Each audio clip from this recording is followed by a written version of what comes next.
So how you feeling? How's it going? How's it going? Let's get some of these live streams going. Let's see if I can get this thing connected proper latte. Depends on where you are in the world. Um, and on the UK, it's Mother's Day. So wishing them a shout out. Daylight savings time, Oscar time. It depends on where you are in the world. Hope you're having a good day. Hope you are staying nice and warm and toasty wherever you are. Hope everything going good. Let me get this thing switched on. Give me a minute, give me a minute, give me a minute.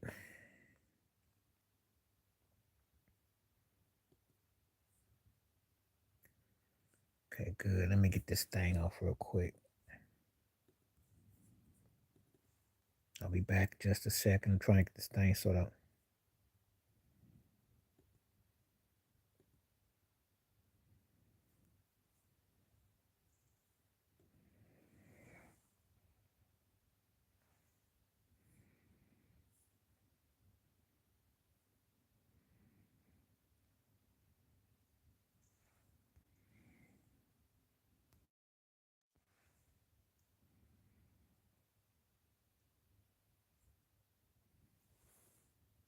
Wait a minute. You.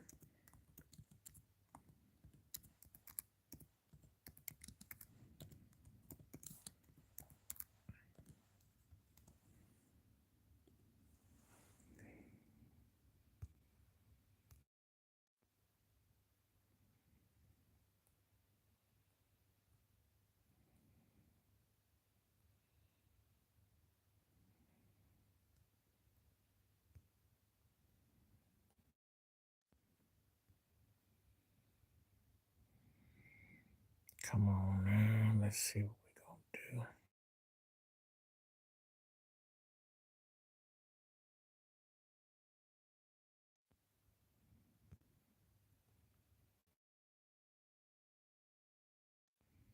How you doing? How y'all doing? How y'all doing? How y'all doing? Give me just a minute because I'm trying to connect all my live streams. I'm waiting for people to come in. So give me just a minute.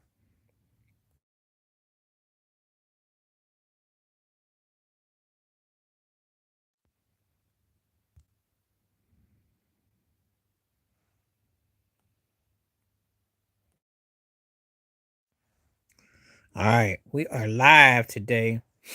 I had to send out all the notices for So SGA, nothing's changed. SGA. Why would it change? SGA.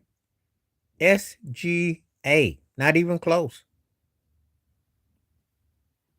If I'm doing MVP voting right now, I got SGA number one, Jokic, Jalen Brown, Luca's top five. But SGA, come on now. He didn't hit too many big time plays the last few weeks. He didn't come up big.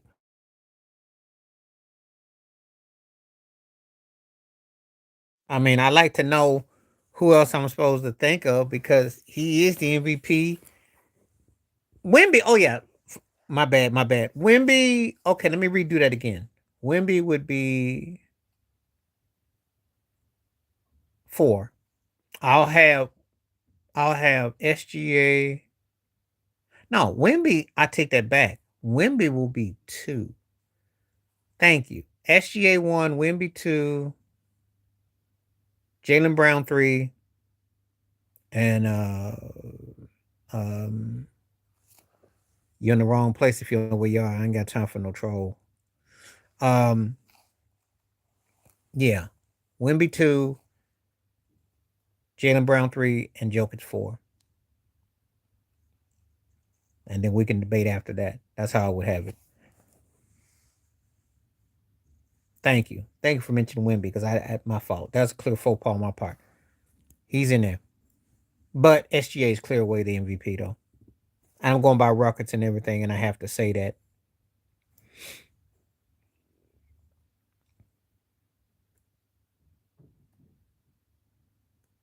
So if you agree, let me know. I don't say all that. I don't know what that mess is, so but anyway.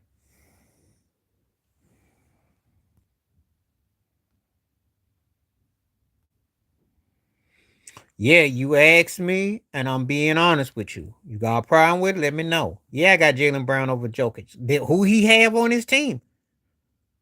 Who's his Aaron Gordon? Mike Pritchard? Pritchard? All this season without Jason Tatum?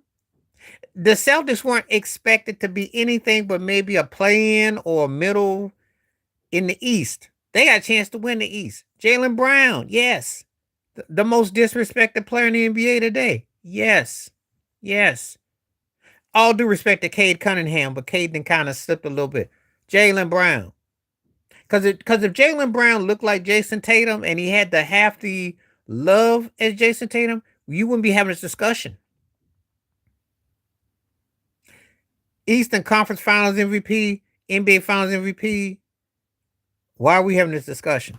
If Jokic's got that resume, I'm just saying. Jamal Murray usually is a Laker killer. Well, I'm gonna say it like this. I got a video coming out. Both teams are overrated. Charles Barkley and Shaq were right, except they didn't talk about the Nuggets enough. The Nuggets are overrated. I don't know why they fired Mike Malone. You don't box out at the end for a rebound. You're supposed to win that game. You're supposed to not been in that game. I saw what I call two stooge teams who don't play no defense. Comes down to who can make some shots. I'm not impressed. Not impressed. Neither one. Neither one. Now, that's not championship basketball on neither one of those sides. They're not that far removed. I think Denver can still beat them in a 7-game series, but I'm not impressed by neither one of those teams. The whole thing with the Lakers is simple. If they get anything out the middle, they got a chance to stick around. I know what he had last night. If he makes one free throw, they win that game in regulation because he missed a free throw. That was the difference in the game. But I'm not impressed. I wasn't impressed. And Jamal Murray is one of those guys that, there's a reason why people kind of leave him alone because he's just, he hasn't gotten it. So that's what they got. I'm not impressed by neither one of the teams.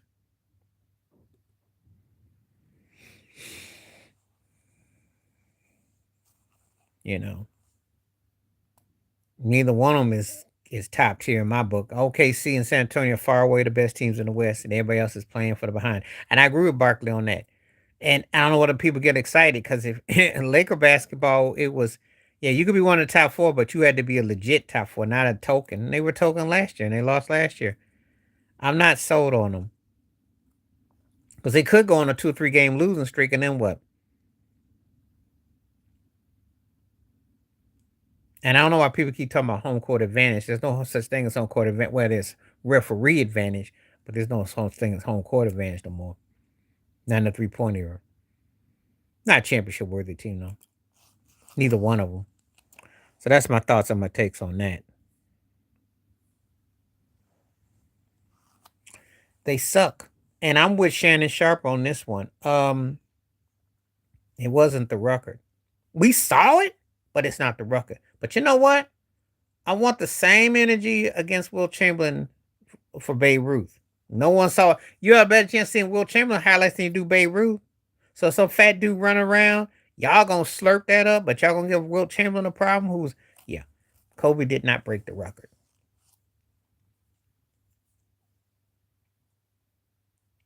And if you're gonna use that as a means that the NBA's rigged and fixed, well, Kobe was part of some suspect stuff too.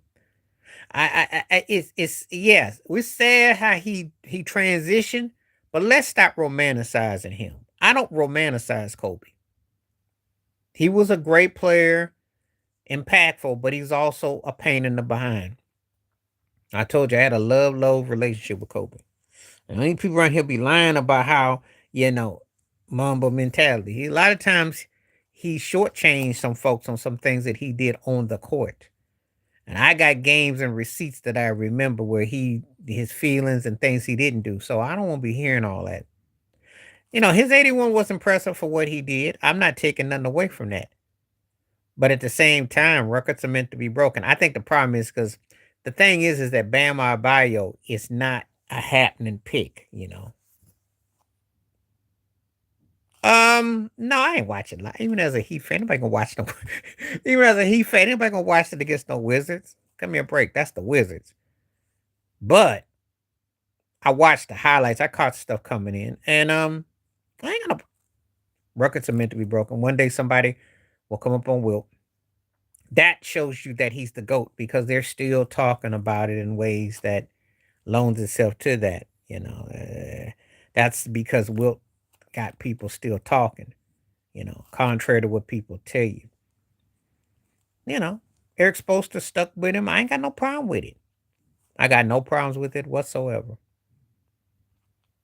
And I think people that's got a problem with it need to get a life. That's what I think. I mean, really, y'all need to get a life. Um, it's not that deep. It's really not that deep.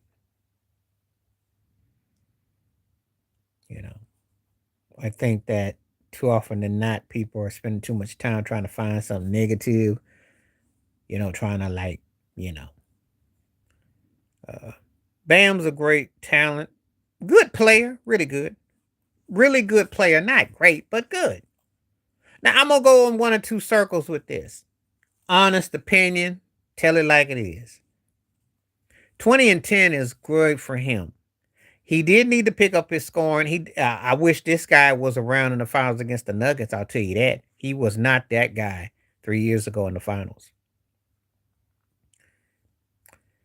That's because I'll tell you a few reasons. They done that because of the fact that LeBron has gotten in nausea. But who brought LeBron to La La Land? It was Magic Johnson, who can sit at the same table with Kobe as far as the Laker goat.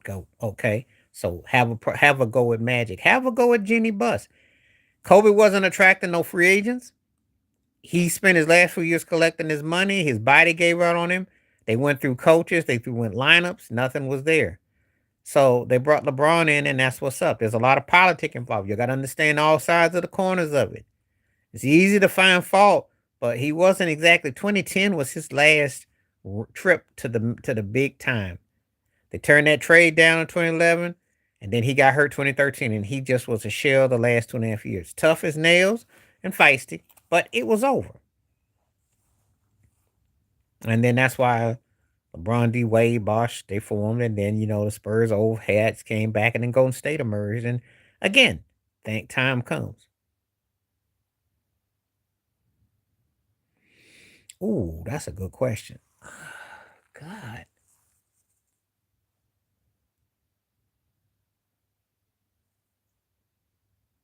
In my lifetime,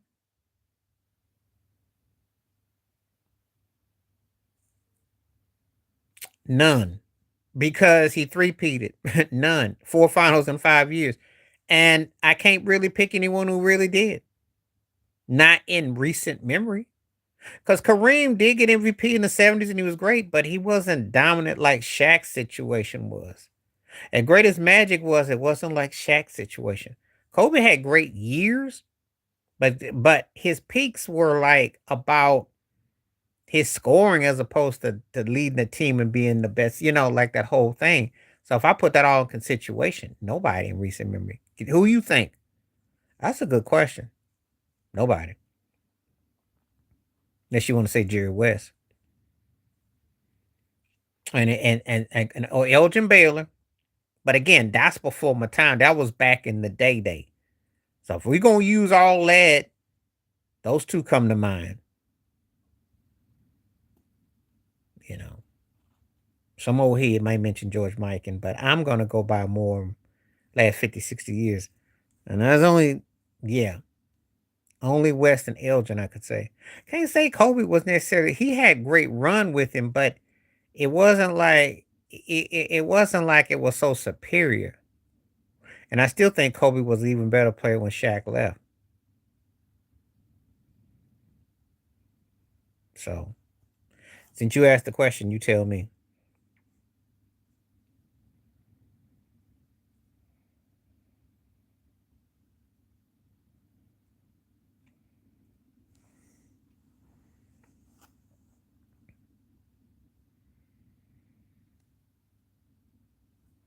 Shaq's peak was better. Kobe's success was better post '06 because Shaq won the chip in '06. Kobe's success And the team concept was better. I know they won game, but he didn't do nothing until they got Paul Gasol. So really 2008 to 2010. And if we're being honest, 2008 to 2009 was really it. Because that last year, I ain't think he was really that deep that last year. I think Gasol should have got the finals MVP. And I think that a lot of things happened when they got Paul Gasol. So I would say Shaq, because Shaq's early 00s trumps Kobe's. Yeah. And that's just a fact. Because Shaq was the best player on the team overall, totality, from 00 to 04. So that's just my personal opinion.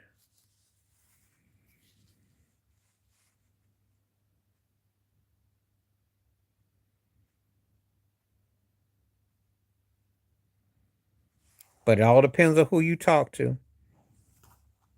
All depends on who you talk to.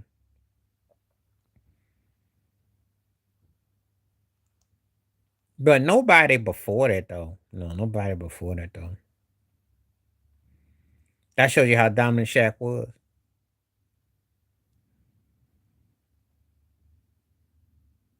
He hasn't gotten all the trueness. Who's a better scorer? Funny you mentioned that. Because basically the same person. Even though I will say this. Bam's got a better outside shot. Bam come along in an era where a guy like that plays like that could actually shoot a three ball and the coach wouldn't say nothing. If Alonzo Mourning had a shot 10 3-pointers in a game, he'd have been benched for a month. Whereas today, Bam Adebayo gets to shoot 22 in a game. There's the difference. So it's almost, but they are basically almost the same kind of player. Um, Bam's a better scorer. Lonzo was a better defender.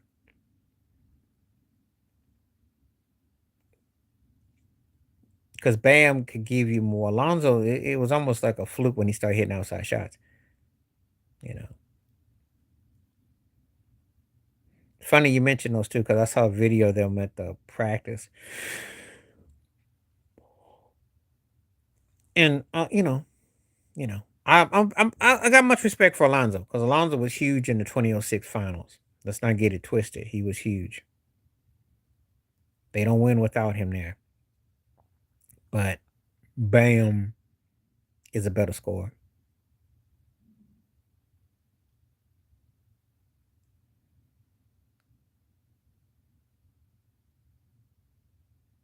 Now, he just didn't have mental common sense. He should have been a Victor Wanyama type. He could shoot the free throws. He could score outside. He just didn't have no discipline. He was just lethargic and just kind of like in his own orbit.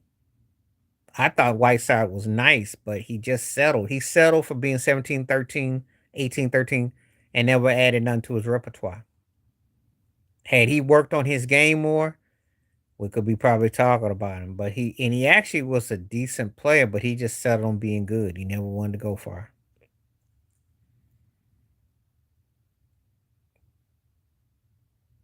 Bynum, because he had that nasty step. And all he had to do was just employ himself. He was in a great system. And he had size and depth. He just didn't have the right attitude. Whiteside could score and what have you, but it just wasn't the same. His case, because Bynum was considered the best offensive center going when Dwight Howard's the best defensive center going. So Whiteside would have been really good. I think if he had played with a team that had allowed him to showcase offense more, that's another thing where he was playing. So, you know, but Andrew Bynum had clearly had a better upside though. That's a good question too.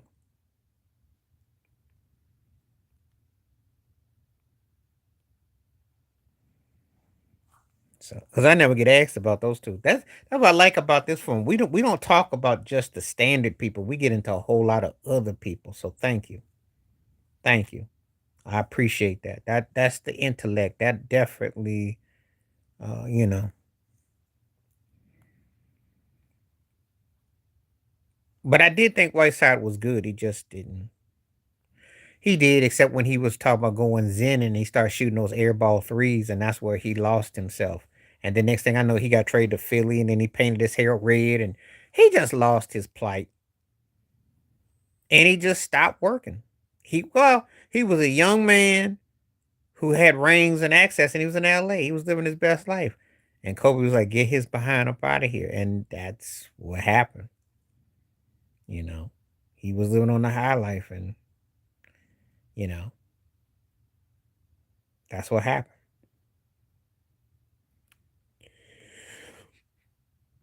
Cat like that think he gonna be 22 forever,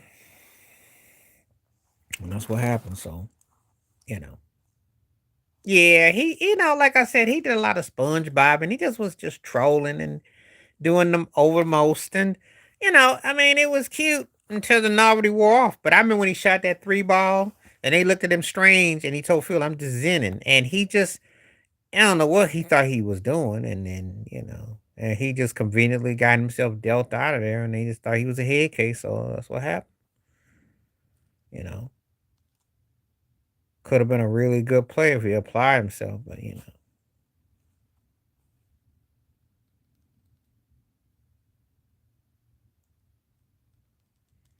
so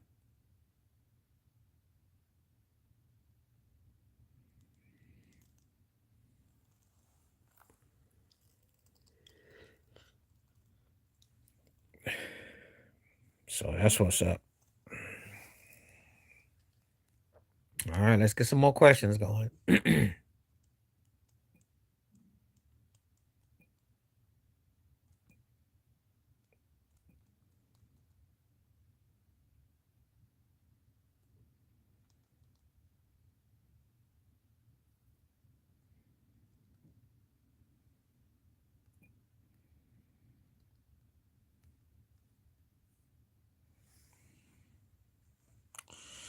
I think that they pulled out because he could be injury prone and something didn't look right, and maybe they didn't think that they could get a lot out of him, and they probably looking for a 2 or 3 year window, and he might not have it in the tank.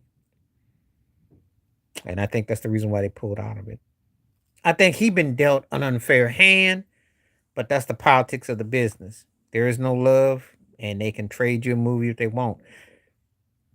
We do know the Ravens were looking to make that move, and that was a big splash. And somebody will come in. Again, guys don't pass physicals, and you can't take a chance. For whatever reason, you can't take that chance. That costs a lot of money, a lot of time. If you get it wrong, that could set you back a few years. So surprised, but then I'm not that it didn't work out.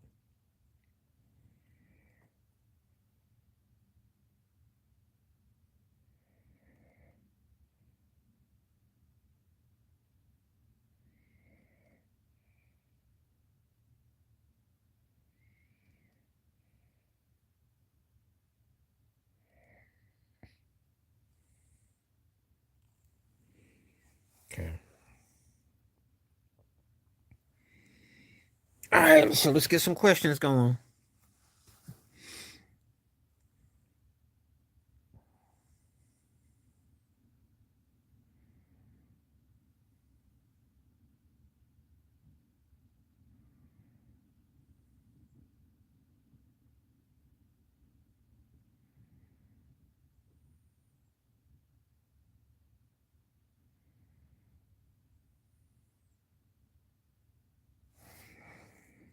If you tell me you're surprised to see it, I'm not surprised by nothing. I've seen deals get taken off the table. Um, no, because he's got to play more than 7 or 8 games. Now, ask me if he's playing in week 15 or 16, then I can answer that. If he does his usual customary done by week 9, then no. But he's a better fit, though. I mean, they want the ball to Jefferson. He knows how to roll and make things happen, so he's a better fit. He has to come up, step it up. So it's gonna be interesting.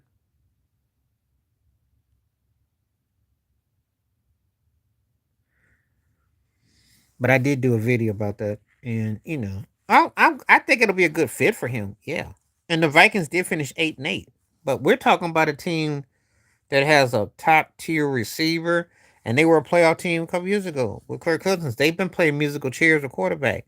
It's got to be eating their behind up to saying Bradford goes Seattle wins a chip. So he's got to kind of deliver. I don't think Kyler's gonna have too more luxury layoffs unless he ends up in Cleveland, and that's a possibility. You know how that goes. We'll see. I'll say yes, this is his now or never situation. Because if he doesn't get the Vikings up to par, I don't know what to tell the cat. And he's good enough to.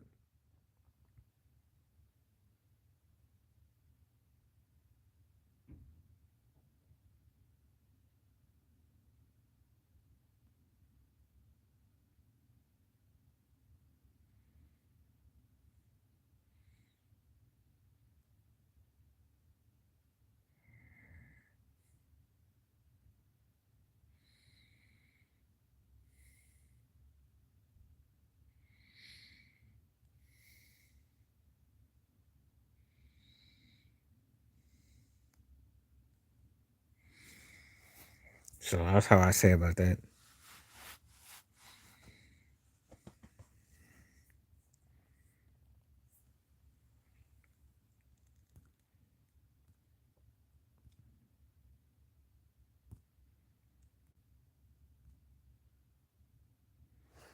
All right. Let's get some questions coming. Be on here for a while, so I'll see. What's happening? How you doing? Long time no see. Thank you. Thank you. Thank you. Thank you. Glad to have more faces in the places. We are live. So bring your questions. Let me know how you doing, how you feeling. Let's hit it.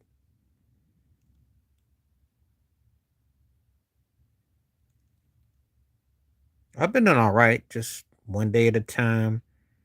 We're in March. How you doing? How's that baby doing? How's everything going? Just in chill mode, Sunday trying to keep your head straight.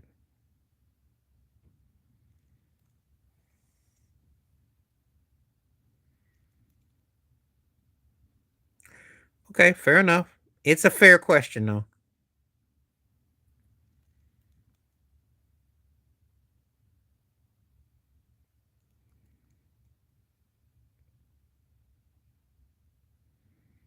Yeah. Okay. Hit that like up and keep on with some questions. We're waiting.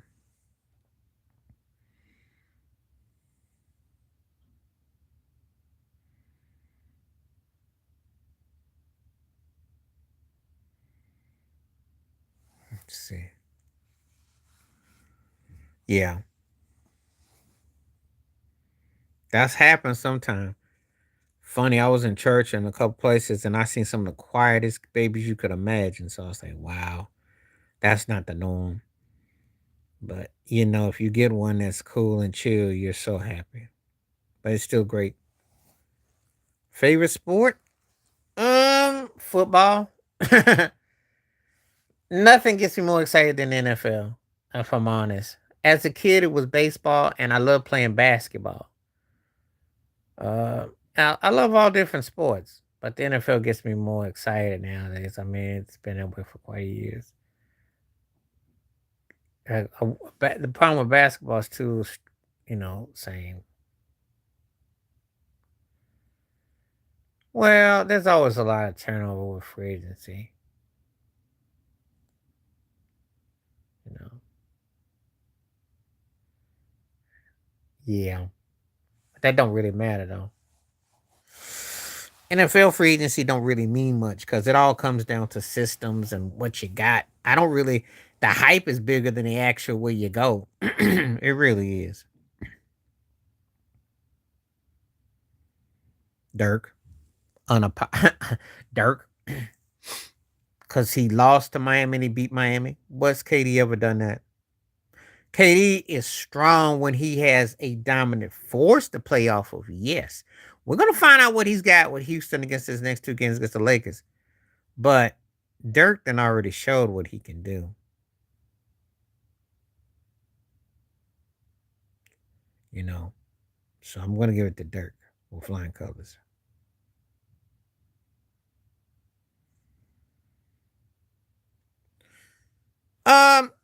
I'm gonna come online for that one. Not hard to digest. He was allowed to score. They fouled him. He made free throws, and he had an opportunity to break past the mark. It wasn't the record. Um, I think a lot of it is because of who he is. I agree with that. If he was, um, no, he isn't. And I'll tell you, I'll go one step further. 20 and 10 is a very good, really good for him. And you know what I thought of as a Heat fan? I said, where was this at 3 years ago in the finals against Denver? Because if you played like the half of that against Jokic, it would have been a different series. Because Tyler Hero and Duncan Robinson and Jimmy Butler, I'm telling you. But, and Bam in another lifetime, probably like 12 to 15 points a game, 10, 15 rebounds, which would be a really good career. But we're in an era, before y'all get all upset, it's Adam Silver's era. But it's just that Bam is not that dynamic guy that y'all get all rah rah about. That's why. Because you're expecting a guard to do it. That's why. You're expecting somebody flashy to do it. That's why. And actually, I think that's one of the best things that could have happened. It makes Will Chamberlain's record more impressive because it took a guy like Bam to get. Because that's what makes it. If you're a marketing person, it's like anybody.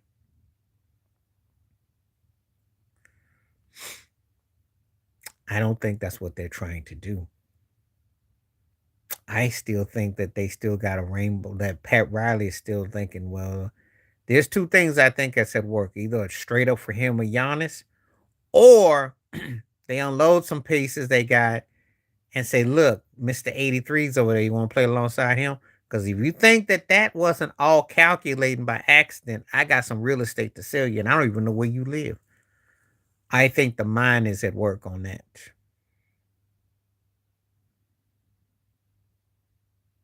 She's doing her part. No big deal. She'll do well in that. She just doesn't do well for her own team. But I mean, what you want me to say? And I don't really get excited about USA basketball. No way. I mean, you expect teams to be, you know.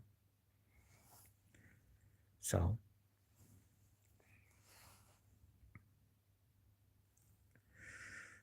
well, if you're one of those Kobe stands, I'm not trying to hear all that. If he wanted to, I don't think so. He didn't. I don't ever like hearing people say if somebody wanted to. You don't have no green light to what you want to do. Body be spent. A lot of stuff happens. And I'm be honest with you. Kobe would have told Bam go do it again. That's what he would have said. Kobe wouldn't have tripped on that. But he didn't. Bam did. So I say live with it and get over it. And don't hate on Bam for doing what he did because he had his moment. Everybody has that moment.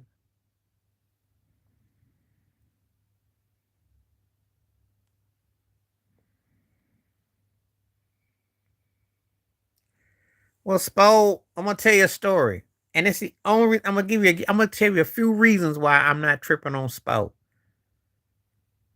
As bad as the Wizards are, in today's NBA, you watch that Lakers Denver game, right? 17 points means nothing. Some turkey could get hot. This not the same NBA when Kobe played and scored the 81. Okay, just saying hypothetically, Washington may have out of body. No, they wanted him to get it, and I told you I ain't got no problem with it. You just a Kobe fan who's more butthurt because it was Bam who did it. Let that have been James Harden or Steph Curry or somebody that you could romanticize. I don't think there's a problem.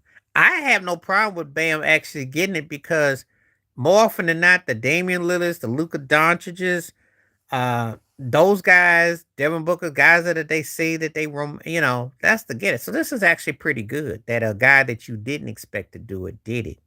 So I think that's actually kind of cool and different. I'm not saying that Adam Silver's situation because everybody's got to shoot a bunch of threes. However, I think it's pretty different. I ain't got no problem with him doing it. And it's nothing to pull him out. If he's going to pass it, let him pass it. Records are meant to be broken. They do it all the time.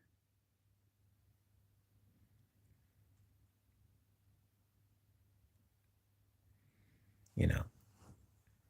So, but I told you before, if you listen to what I said above, I think there's an agenda.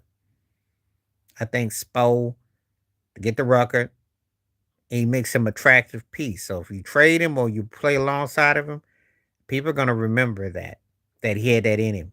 So you can attract a lot of people when you got a record. I'm just saying, there is a method and a science to the madness. It wasn't by accident. I knew that was gonna come. I knew that was gonna come. The only person that I thought in my mental capacity that would have been the link between Wilt Chamberlain and Kobe was Klay Thompson.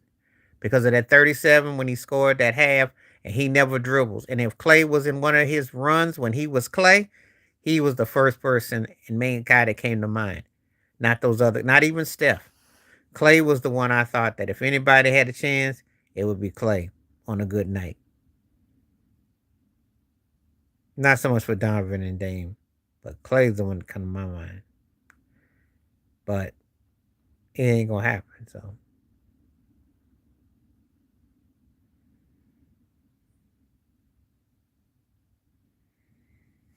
I ain't got no problem with what happened. I ain't got no problem with it. I ain't tripping on it. And it ain't because he's a Heat player. Again, I look at Adam Silver. You're looking at it in terms of context of the players as opposed to what the NBA has become. The NBA has pushed for everybody and their daddy to shoot threes and play like that. So what do you expect?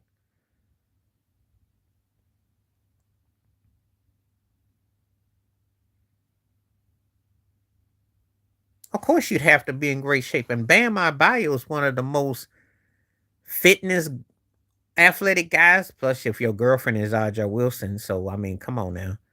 So yeah, he just ain't the guy that you romanticize. That's all. He's not the guy you see on the Wheaties box. You see him on a Edie box, but not on a Wheatie box. I understand. Shoot. And again, some of it is also your childhood. People romantic. Let me put it to you like this: him getting 83 points is like Leon Spinks beating Muhammad Ali. And or like when the Pistons beat the Lakers and Chauncey Billups hit the Finals MVP, and you're like, yeah, there's things that you can't accept. So I understand how the mind works with that. He wasn't. 7 out of 22 is not high volume. It's that this era of basketball allows you to do that. I don't think I want you to listen when I say this. Listen to what I'm saying because you're not listening. I'm being real. Adam Silver's era of basketball push this agenda on you shooting threes, push this agenda on volume. It's not so much the players, and it's the Steph Curry effect.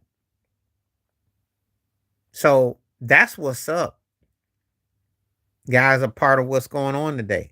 Yeah, Cat that back in the day, she probably would have taken him a week to score 83. There you go. It's not the same era. So he's imitating what they've been greenlighted to be. So I'm trying to make you understand that that's got to do with the powers that be. And when Steph and Harding, especially Steph, everybody shoots threes, everybody spaces out, everybody get 20-point plus. Hey, but that's what happens. Cats ain't no even no known outside shooters are trying to get that. That's why Andrew Bynum messed up. He was about 10 years ahead of it.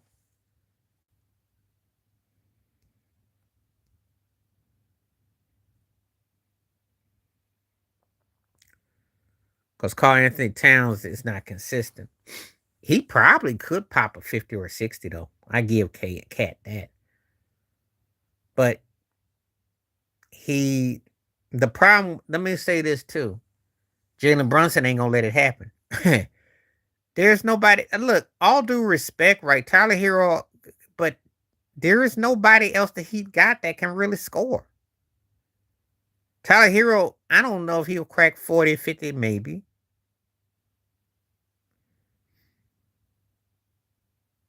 I'd say it's mid. I listened to it. I like the first track and I like Dance With Me a lot. Um, it's just typical. Now, give me a one or a two when I ask you this question. One means yes, two means no. Do you hear the obvious Michael Jackson influence on it? One means yes, two means no. And if you tell me, I will tell you why it is. I'll get into that in just a second. Or what he does, which is his trademark. And I'll tell you where the Michael Jackson is all over him on that. I think that it's a complete ruckin' that he kept the storyline going. He knows a lot of tricks. They got a video on there asking if he's the greatest thief in pop music. He isn't. But he knows a lot of the tricks. He knows the cheat code, you know. He's kind of like the Kevin Durant of music or LeBron in a way. I mean, people how he sized up because what he does is takes the past really well and can get himself into a time capsule and take riffs and grooves and make it work for him. And he understands the 3 minute mark. He knows the 9 song mark. He does all the things of a cheat code that, you know. Okay, so they're good. So let me say the Michael Jackson part. When he does that, when he does that tone with his voice where he's trying to hit that chorus, I just might make you. And he goes for that grunt. That's that Michael influence. That's that James Brown. That's that gut bucket when Michael was a kid. And he tries to, that's his hook. That's his bridge. The Prince thing is mainly off of his versatility. Well, that's mid right there. That's what that means, mid. A lot of Latin influence with War, Santana, some influence there. Um, and it's not bad, but it's not a record that I would say you can break your neck over. They're just not what I call out of money tracks. And he wrote something that he can write out. I think I'll say this about him. I think he's the best artist going today, but that's not saying much. I'd say about five of the tracks I like, 4 or 5. Better than average, but nothing that I sit there and say that I love. But I think that the thing is that and he's also very polarizing. So, there's pros and cons with Bruno. Pros and cons. Yeah, I listened to it when it came out. Yeah, I remember that. I caught that slow motion for me. I caught that too. He takes like I said before, he takes a lot of little hooks and grooves. I've listened to his music, he's notorious for that, you know. Stepped Out of Heaven was the police song. It's so he did that. He's done that before. That's his trademark.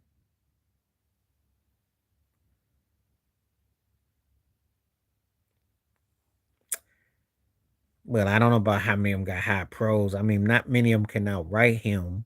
I see a lot more cons than I see pros because most of them don't know how to use a pen. If you want my honest opinion, I think you just basically got a lot of mid acts. That's what you got. That's a nice, polite way of saying you have a lot of mid acts, which I be saying all the time because that's what you got. And they really don't have anybody in A&R or someone that can force them to really step their game up, and it shows. There's some talent there, but if you don't have anybody who knows how to sit you down and get a real good song, um, pin that paper up, and stop just selling for beats and grooves, this is what you get. That's why you got a lot of Suno AI stuff going on as opposed to people actually putting their brains into it. Well, you already know that Gino is gonna probably win. You already know how that goes. I mean, I ain't gotta tell you. UConn probably got it wrapped up. I don't really get excited about it for obvious reasons because it's I get excited, but then I don't. I don't think he's unsigned for now. I ain't really paid him no mind. I have to look it up. He'll find a home. We probably end up going to Tennessee or somewhere corny. It'll be somewhere where he'll be like just where he should go.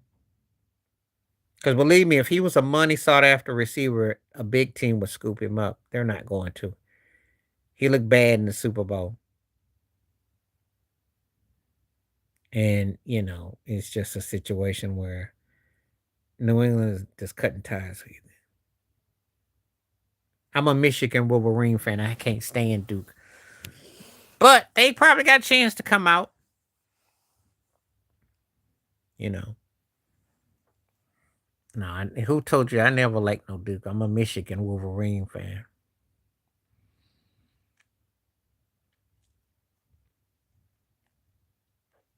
Thing about college basketball, anything could go. But again, I've said this story before. After they, declared one and done and guys do, it's hard to get excited about college basketball because I watched 64. Yep. But, you know, it's not the way it was. I remember I did a pool back in 2007 when Florida repeated, when Joakim Noah repeated UCLA and Adam Morris and all that. And I was hyped because that's one of the last times it counted.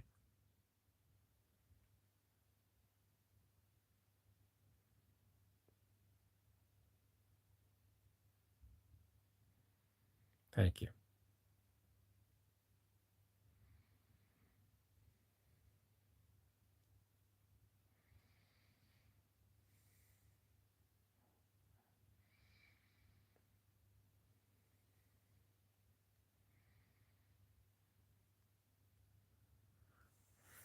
See why movies so often does it anymore.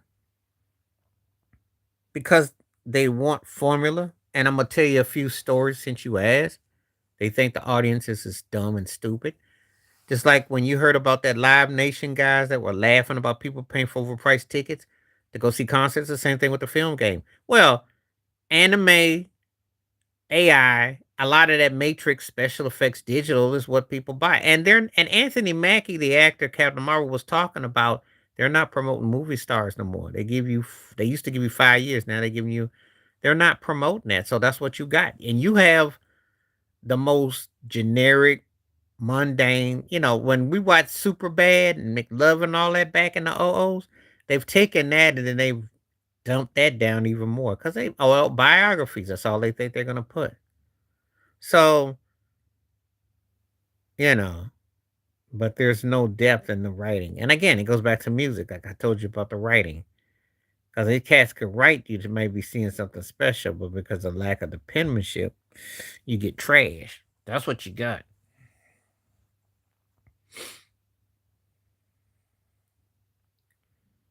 So, and I don't go see no movies. I'm looking forward to the Michael Jackson movie, but I'm not expecting it to be over the moon with that either. Because I just know that, it's just yeah, it turns into a fluff piece.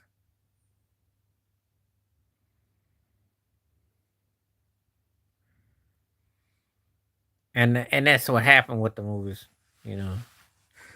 The best and worst thing happened when the Matrix blew up and the Blair Witch Project. Yeah. They've taken a dip because there's no money to be they're not making them in Hollywood.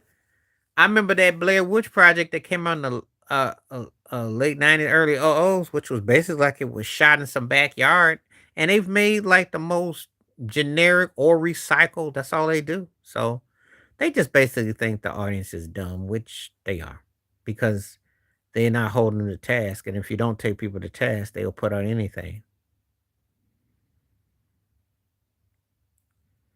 I think that the writing is down and the creativity, the vision. There's no visions. That's what's up.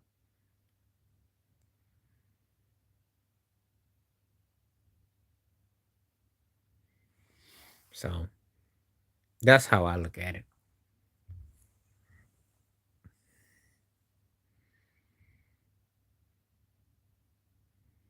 I remember when people used to get excited about it's now excitement, you know.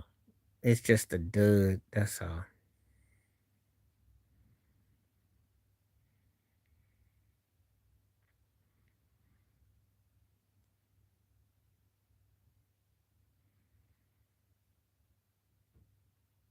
So we could sit here and debate all the day, all night, but that's what's up.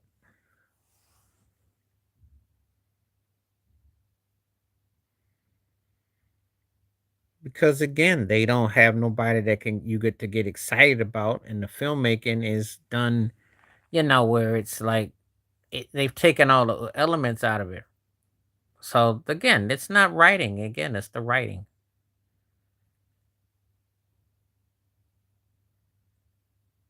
It just depends on how he fits in the system.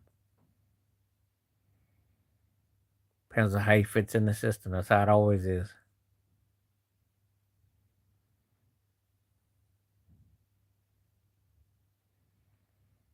Oh, what's happening till I see results? That's the best way I can describe it. What's happening? What's up, TSP? Um, Independently, but I think it's going to be tough because documentaries are more intriguing. I think that the filmmakers today are going to doing their stuff at their crib. So sup. So I just no. The problem is that when they asked Tom Cruise about Michael B. Jordan, there Anthony Mackie, who did the Captain Mark, was talking about they're not promoting a lot of youngers no more. That's the reality. You ain't got no new young Michael B. Jordan or Leonardo DiCaprio people coming up that people get the Kate Winslet that you see coming up. And so it's cheaper to rent them than it is to make them. That's all.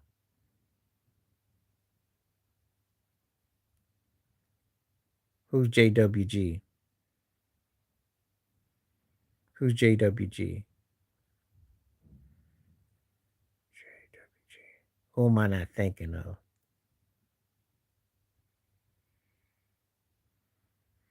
Who are you talking about?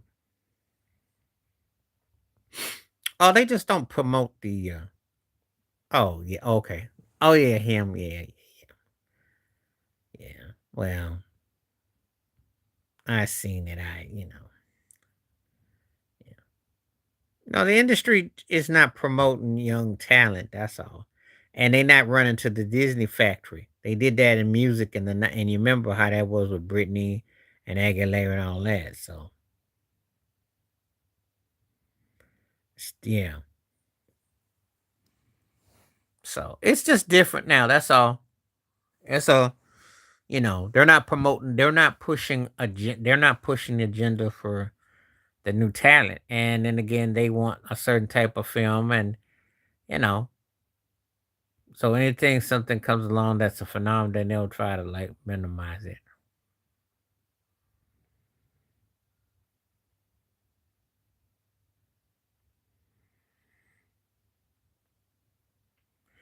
Yeah.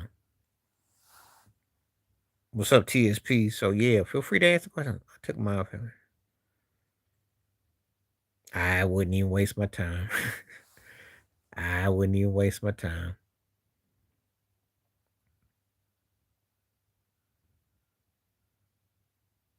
Well, history teaches you that the serial ones are no different than history. It's always been that way.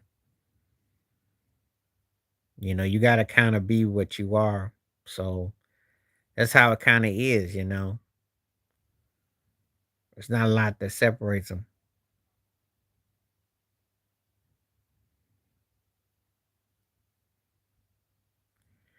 I haven't gone to a movie in ages. And after with COVID, I had no intentions of going back because not only because of all the proximity, but also because of the fact that um, they're overpriced. Now I'm maybe the Michael Jackson movie. I'll think about it, but I'm not breaking my neck. Besides, they put everything out on Disney within 2 or 3 months or weeks after anyway. It's not the same. You sure ain't.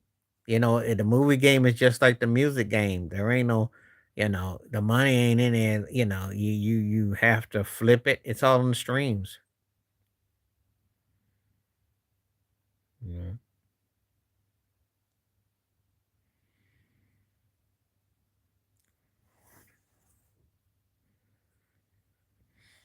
It don't even matter if he wins or loses. Because if he ain't getting the leading man, they don't care.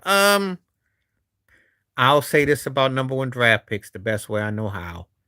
All based on the system. Whoever his coach is, what they got as far as talent, he gonna take a beating, and then we'll see what happens by 2 or 3 years. You're seeing it with Trevor Lawrence. So I really don't make a big deal. Depends on what team you go to, the system you got set up. Que Sarah, Sarah. Okay, clutch too. So we'll see. We'll see how clutch he is and everything. So we'll see. But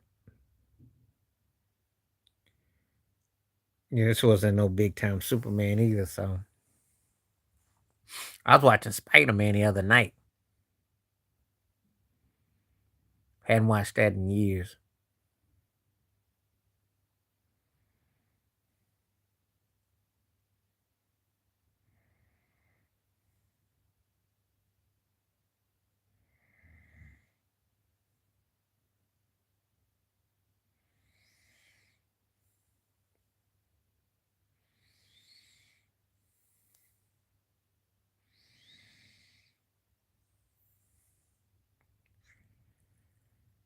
Hmm.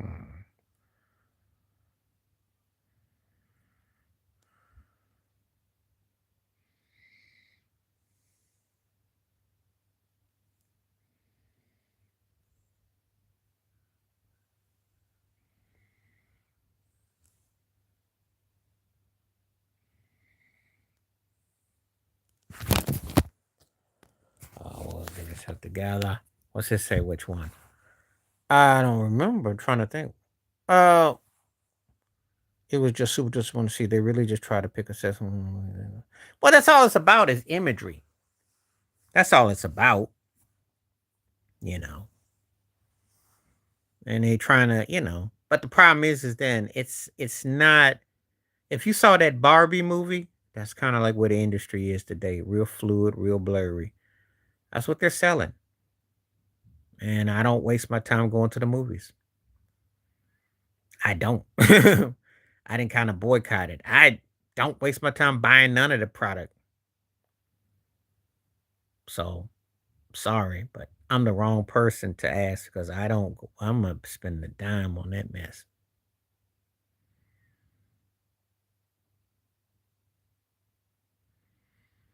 You know.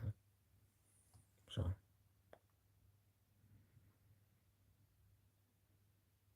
I like Toby. I did like Toby. I did. Yeah, I mean, I'm not even excited about this Oscar things. I mean, Sinners is up. Dear Orlando's been around for I remember when West Archie back in Malcolm X, and that was like 30 years ago, and he just now getting an award nomination. Where you been? But he black, I remember. Michael B. Jordan, he been around, you know. The thing is, all those shows are fixed and fake, and they're acting like the what cracks me about them award shows and people is they act like we're stuck in the 1990s, 80s, 70s, 60s, or even the early '00s. We're not. We're a digital era. We stream, we watch. We're not taking part in that theater no more like that. You don't even count it the same. So why are people getting all gung ho about something that's like passe? I went today to go buy some toilet paper and there was a self checkout line. I had help with it because I don't really mess with it. But that's what's up. You don't even mess with the same logistics that you once did. You don't go to no rucker store.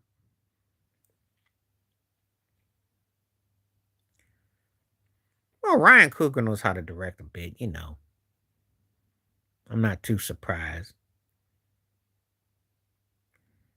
Oh, for real? Yeah, back in the day. I remember the matinees. I remember when cats weren't working. Should cat rack up his movie game. Rack up watching movies left and right. And the popcorn. You go get popcorn drink. Matinee, shoot, you spent under 15. You thought you was a gangster. You could go see 2 or 3 movies, and if you knew how to snuck in right, you never mind. But anyway, those was the days. It ain't like that no more, though. No, it ain't like that no more.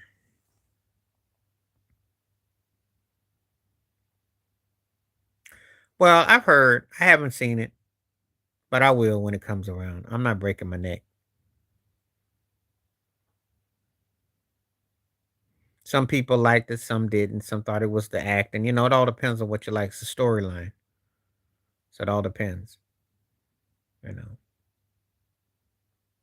One thing that did show is that people would go see a movie though. Made all that money at the box office.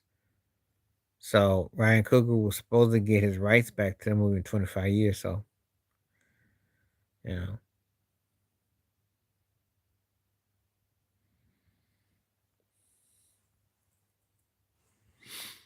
you know. I don't break my neck to go see movies no more, no way. You know. I really don't. I can wait.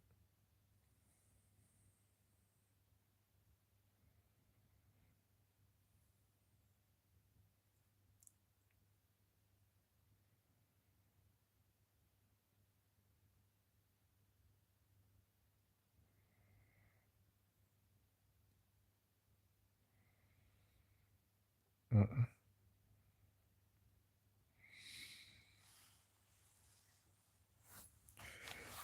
No, so I don't know.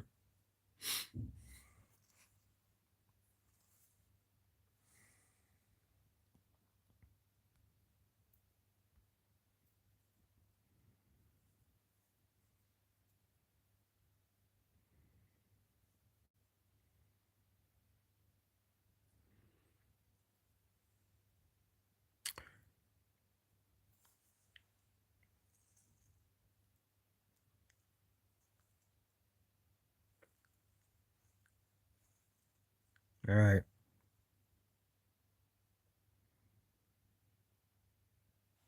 Well, it's because it's all formula, yo. Again, so they are not at a situation where they're building people that you're gonna remember, and so content is different, you know. And we're not in the era where you're gonna grow up watching an All in the Family with 99 spinoffs of Happy Days and the Jeffersons and all that.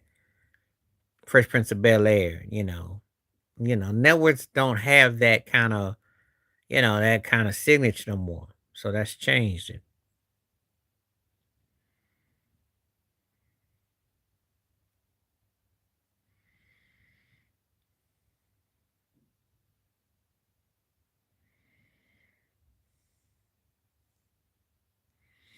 So I'm not arguing with that. Mm-mm. Cause like what, 25 years ago, everything was on HBO and Showtime anyway. Remember how you think 50 Cent is able to parlay all those documentaries? He made all that money off of, you know, those shows. That's what's up. It's been that way. When you could sit around and watch The Sopranos and The Wire, come on now. So it's been that way. It's nothing new. It's been that way. And they just doing what was already the blueprint. As far as regular TV goes, they just stay on the formula. That's all.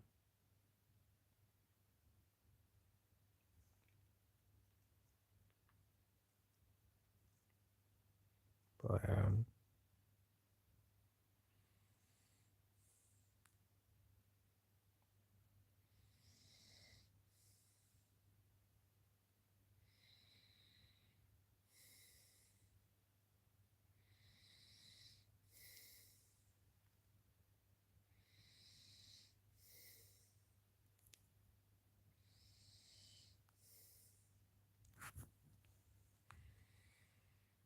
all right. All right, now let's see what we got real quick. Let's see. Let's keep this conversation going. We got some good lively, some good conversation going today. I did, and then I stopped. I did like watching Layla. Mary J was cool on it. I watched it a little bit. It was alright. It was alright. I know that's gonna sell because if you do action packed black folk, that kind of street thing, that always sells. Does that make it good? No, but that's what sells. That's how I know Kanye gets his foot through the door. I ain't mad at him. I ain't mad at him because I know that's how it goes.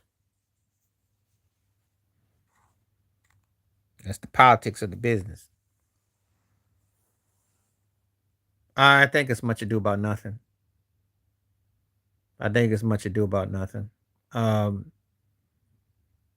the bottom line is that both of them are snitches. I mean, really? Who's been snitching more than those two? I mean, think about it. Ti was in all in movies and all that stuff, and he had those weapons charges and he got the Fed time, and he got what? Think about it. 50, all his associations and all this stuff. I mean, it's embarrassing. It's like watching wrestlers. It's like if The Rock and Cena were to stand in the middle of the ring and talk trash now, you almost roll your eyes and cringe. And that's what it is with these cats. These cats ain't gonna do nothing. But this is the thing. T.I. got him beat as far as the T.I.'s got him beat as far as the music goes. Um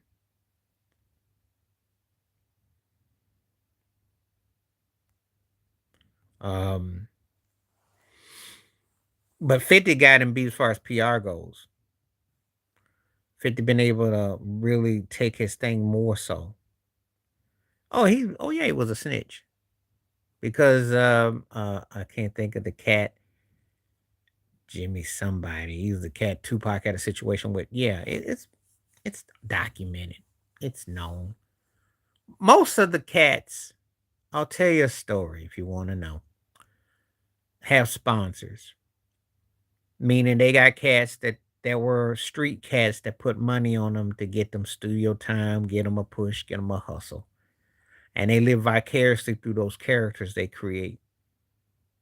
So you don't just morph up because of your skill. Yeah, you can beatbox in high school and beat a table and all that, but when you're in that industry, you got a handler, somebody that puts you on, somebody that's got your back, because it's all part of a crew. And 50 definitely been bought and paid just like Jay-Z, all of them, you know.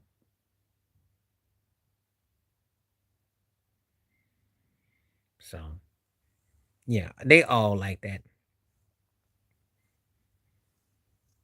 And if you see how it's been uniform because that's how Jay-Z got over after Biggie and Pac, and you see how things are uniform, conglomerate, and they tie you into yeah. It ain't it's really sick. Oh, it's always been that way because hip hop is the minstrel show. It took people back. A lot of times people this was the way to try to they were promoting them. Originally it was real. I'm going to be the first to tell you 40 plus years ago when rappers came out against what R&B had become when it became beige and sold out and more all that, they was talking and they had that lingo and that vibe. That's what was there. However, what you come to find out, a lot of the so-called tough rappers are Twinkies, and a lot of the ones that act like they Twinkies is really will bust your neck off your head. So it's a lot of acting, a lot of acting. But that's what the industry is about. You do remember that they were a movie studio before they were a music industry.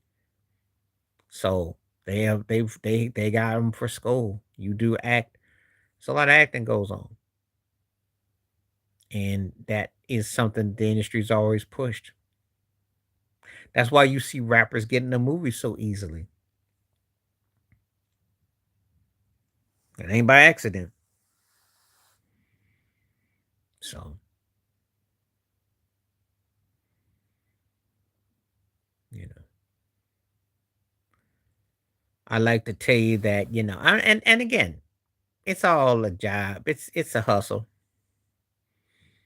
Because hip hop was always seen as kind of like a fast food to get you a better meal. Look at somebody like Eve. She's a good example of that. She used it, made it work for her. They all do. And then once they pass and graduate, you got people like Common, you know. Now, he said that the industry is where he got locked up. He told you that. He was a thespian dancing, but he had an incredible aura of appeal. Oh, he was tough as far as being resilient, as far as surviving the game. Yeah, that part is tough. But as far as being a guy that was gonna put knucks on folks and go upside, no, that wasn't it. That was overacting. He was acting like how the Italian cats act in the mobster movies, over the top like a Guido. But he was tough as far as surviving the industry. He was tough as far as staying on his job. As far as working, he was very tough. As far as uh assuring that he was going, yeah, because you gotta be, because you don't last in that business if you soft. So he understood that part, but the other part was overacting because he was owned and bought and paid for, and that's the reality of that industry. They own you, they buy you, they manufacture you, you know. So, so regardless of wherever you are, I'll say this much: you're a hustler. Once you get in that industry, you learn how to hustle, or you'll get chumped out. You know, you learn how to survive one way or the other. He was tough in terms of surviving, but he got caught off guard.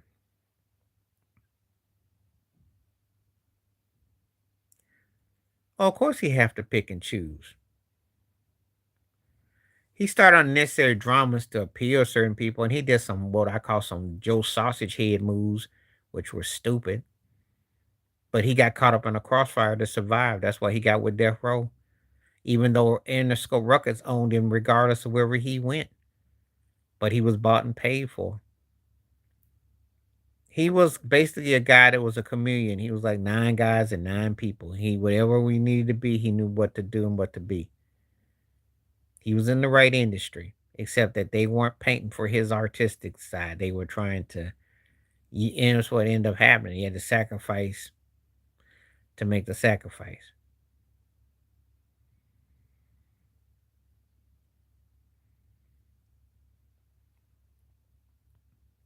And he wasn't. He got that character from the guy that was, what was that dude? The one that 50 was, the guy locked up. That's what it was. I can't think his name, Jimmy something. But anyway, that's what it was. Yeah, he learned that whole thing by putting the blade under his tongue from old boy. And the trip out thing, I'll tell you this story. The way he looked in Juice, I had a cat I used to hang out with when I lived in Virginia, looked just like that dude. Same, had the same hairdo. It was eerie. I seen cats like that. Now, Pac was um, a chameleon. He was a chameleon. But he spoke from the heart and he had that panther.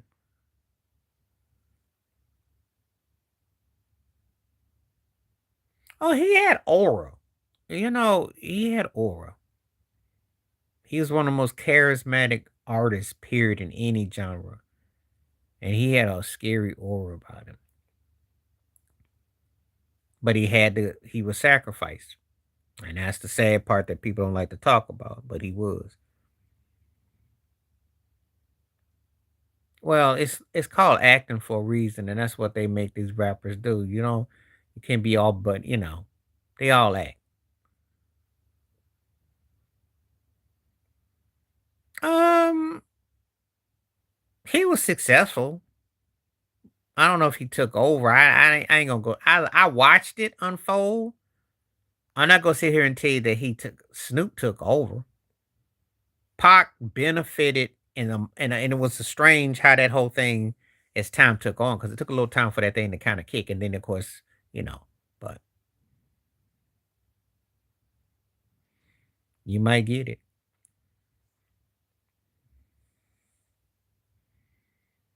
I don't know.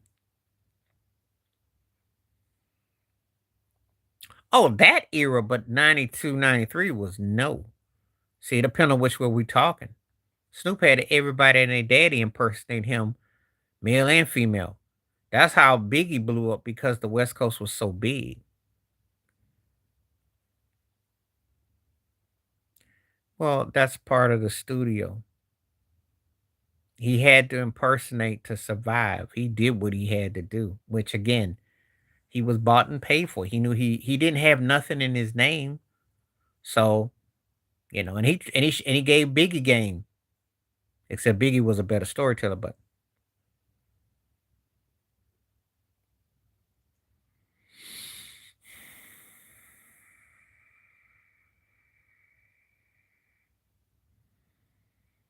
I don't know if I'd say that. I thought as a poet he was great. Rap skills. Listen, I think he would have been a bigger movie actor. And I do think he's one of the most 10 greatest rappers ever, but I think he'd have been even bigger movie actor. I think he had another level which would have gone into film.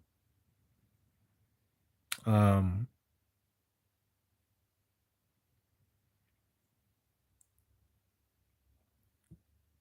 Pac outworked, but I don't think it was necessarily where I thought that he was. It's a little bit different. I had because I remember it well.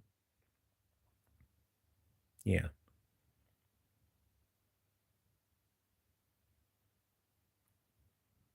I wasn't really that big on that Machiavelli record. I thought it was alright.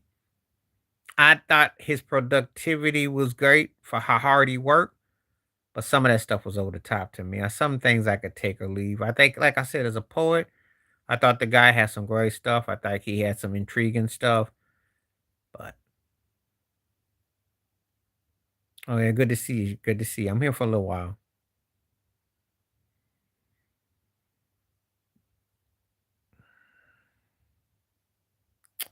Just gonna keep on having a war. If I had to pick anyone that passed, that was Whitney Houston. That's not enough for discussion. Whitney Houston, bar none. Cause I don't know how you have a Grammy party on the first floor and she's floating on the second floor in the bathtub and no one saw nothing with all these cameras.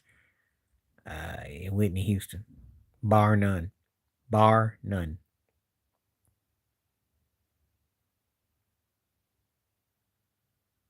bar none. And then Aaliyah's is looking more suspect as time goes on for obvious reasons.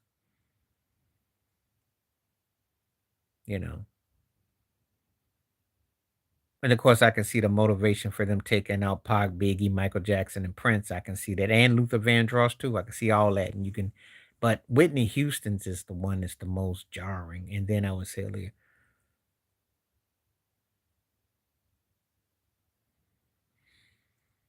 Nipsey's was just street crap, and Left Eye, you wonder if she knew something.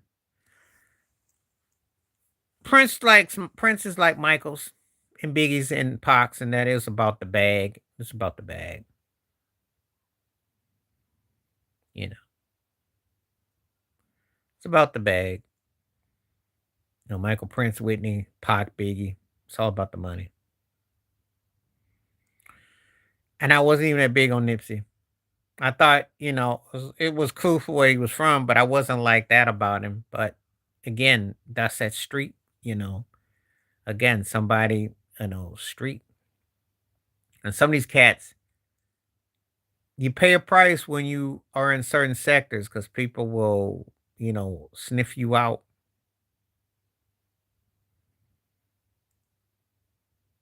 Well, it's all connected though. But again, somebody has access to you too. It's not, it's not by accident when someone does that either. You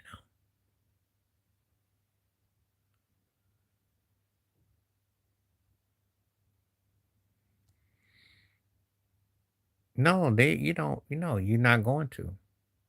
Mm-mm. And a lot of these cats have to wear that badge, you know. That's the sad part. They families had to sit there and take that. But no, I was gonna address something that oh god, if I had to pick a rapper that reminded me of Kobe, who see now if you said R&B, this is for a TSP. If you said an R&B singer that remind me of Kobe, that's R. Kelly. And I'm not just talking about I'm talking about that work ethic. But hip hop, as far as rappers go, who does Kobe remind me of?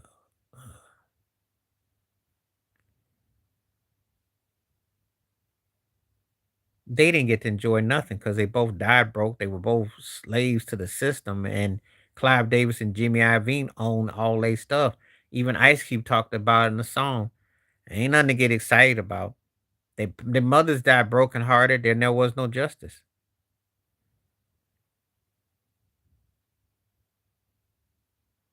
Now I was trying to think of a rapper that when I think about Kobe. See, in R&B, I can compare Kobe with R. Kelly. I'm trying to think who in hip hop would I compare Kobe to. Dang, I gotta think on that one.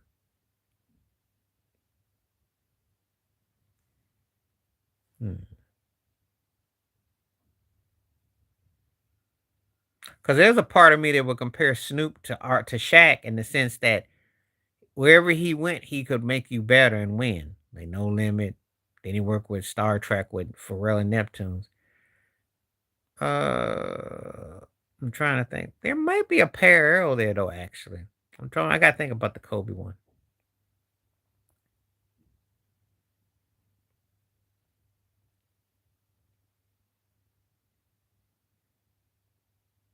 I'll think of it.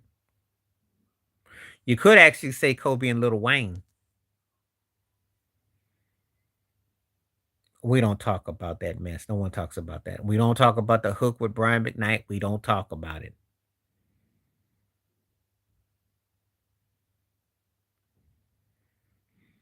Shaq was okay on the mic, especially with Fu Snickens.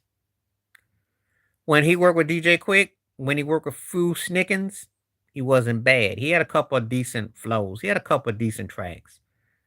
Couple of decent ones. Now I tell you, Chris Webber was a good producer. C Webb did some production. Shaq is probably the best MC and Damon Lee, Dame Time. No, because Slick Rick peaked so early. His storytelling, like he was Slick Rick. He happened to Slick Rick's situation is kind of like Vince Carter's. Better at what? You're asking who's better at rapping? That's not even a fair question. Of course, it's gonna be Will Smith. Will is actually one of the 30 best rappers ever. I make a case for. I ain't talking about all the slock stuff he do, but he can actually flow. Will actually got a spit game. Shaq was like a guy who was kind of like doing it part time. Like if you had 130 rappers, you know. But Will is more of a pro with it. Will could actually rap.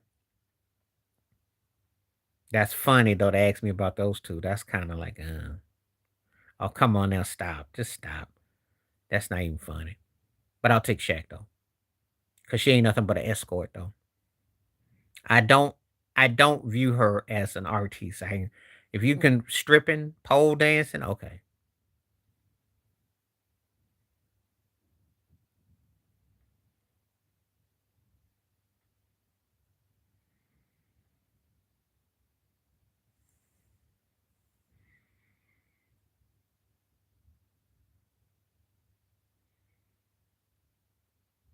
You're never gonna get that one. You're never gonna get that one. She ain't better than MC Light. She ain't better than Lauren Hill. She ain't better than Latifah. She ain't better than Nikki D. She ain't better than Roxanne Shante. Stop. And don't tell nobody how old you are. She's not better than Foxy Brown. She sure ain't better than Little Kim. So stop. She ain't better than Trina. She was gimmicky. She blew up. She had some nice little spurts. No. No. Adam Silver. Well, I feel about Adam Silver though. She ain't outlast. Outlast. Outlast. Outlasting what? They're not promoting female rappers. Oh, so if that's the case, then Sexy Red got her beat. Yeah, Sexy Red still got a song out. If we're gonna use that logic, oh God, please. Great point, TSP. Even though Britney Spears got more credibility, is having that kind of case for her movement because she was actually a movement. Nicki Minaj wasn't that. I'm what I'm wondering because I mean, really. But Sexy Red still got a career. You up here trying to say Nicki didn't last, so I said, so is Sexy Red. What's your point? That's all I'm getting at. They all for the young lost girls. They ain't that. So is Nicki. So is they doing the Amber Rose when you start slinging on Trump? What you for lost somebody that's lost because they're not conscious.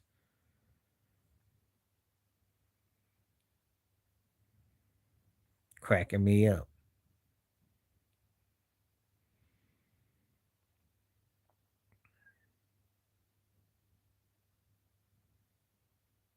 Pretty much. Well, you're young in the sense that you're young in the sense that of what you're picking, because no one of a certain age is gonna say no Nicki Minaj compared to the likes of the women that I mentioned. She's not the half of salt from Salt and Pepper. She can't touch salt. I mean, come on now.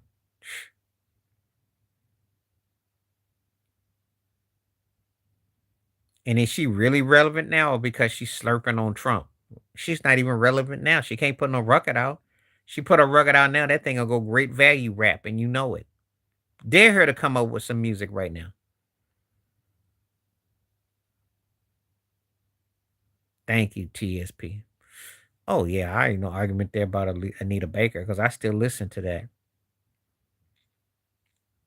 No argument from me. Mm-mm.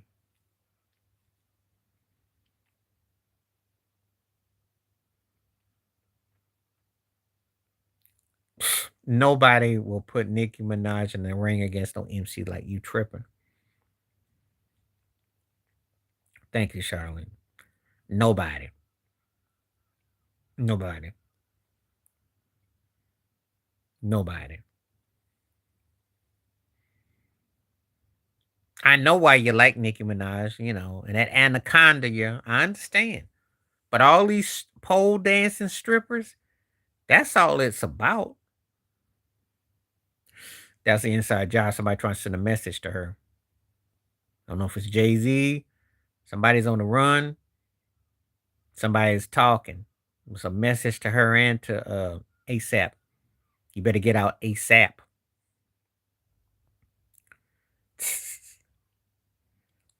Little Kim was better. Little Kim could flow. Little Kim actually was everything Nicki jacked. That's what she jacked a lot of her gimmick from. But she ain't touching no Lil Kim. Lil Kim could spit just like Foxy could.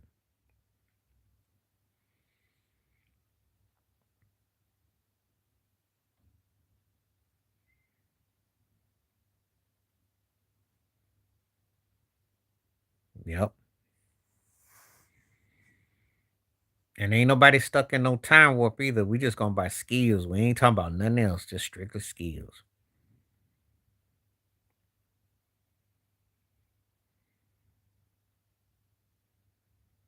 Yep. Latifah was better too. Yep. Mm-hmm.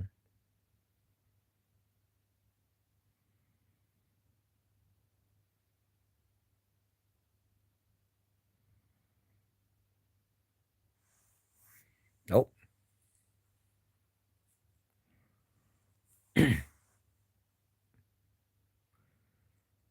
don't think Rihanna using nothing for no promo. I don't think when you get your there's some real legal situations going on with Jay Z. You gonna find out. You'll see. Latifah went and did TV, film, uh, singing. Please. No, because when you boast and brag about somebody who's now riding off of Donald Trump's pole to stay relevant when they ain't let it do music, and we're trying to enlighten you that Latifah, I'm not no big Latifah fan, but UNITY will stomp a mud hole over much of what Nicki Minaj does today. You know, you do Living Single, you're doing Chicago, you're doing the versatility. No, she's not trying to. She done made her money in lingerie and different things. She ain't trying to. She don't really have to. She done made her money work for her in other avenues. And I don't know what it is because she was always a ringtone. She had a street appeal once upon a time. I don't know. She had a little Donna Summer thing going in a Ireland way, and people was rocking her for a moment.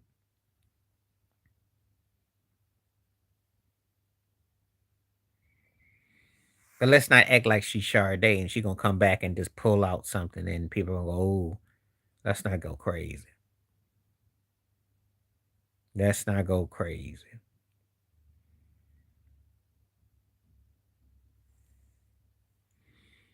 I'll be on for 30 more minutes too.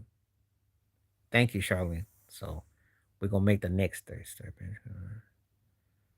Oh God, this all sucks. I guess Green Day by default will start. Panic at the Disco can bench, and you gotta cut Nickelback. That's horrible. Oof. Green Day because they had longevity and they had a couple songs, and Billy Joel was okay. Panic at the Disco, I can kind of tolerate. Nickelback gotta go.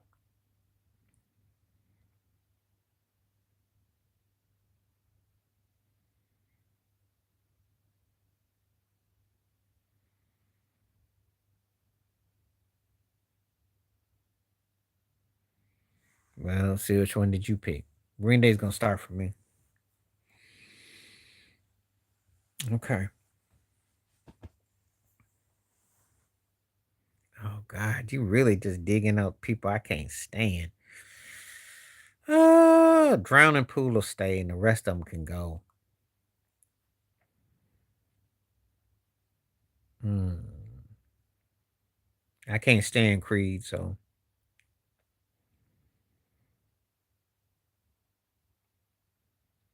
yep.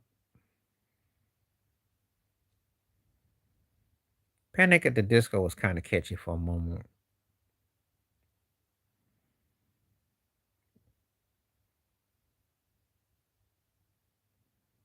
They all right.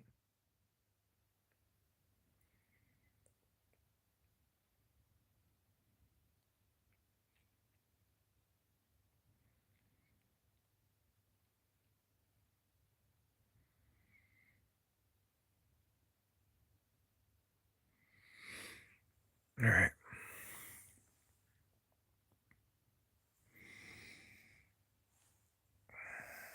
I think I take Panic at the Disco.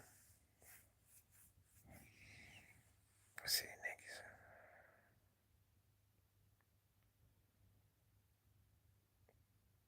niggas. I just think that Nikki is one of those acts that you know there's something they're trying to create with that, and it just that never got another vehicle. Believe me, they could sell her in another way. They would have, but she also got sold as a thought too. So it just didn't.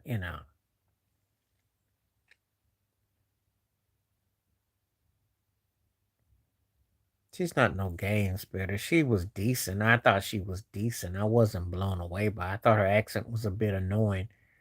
The Trump thing doesn't help her cause though. That pretty much buries her though for a lot. But I'm with Charlene. I never really got the hype about her. I thought she was just a cute act.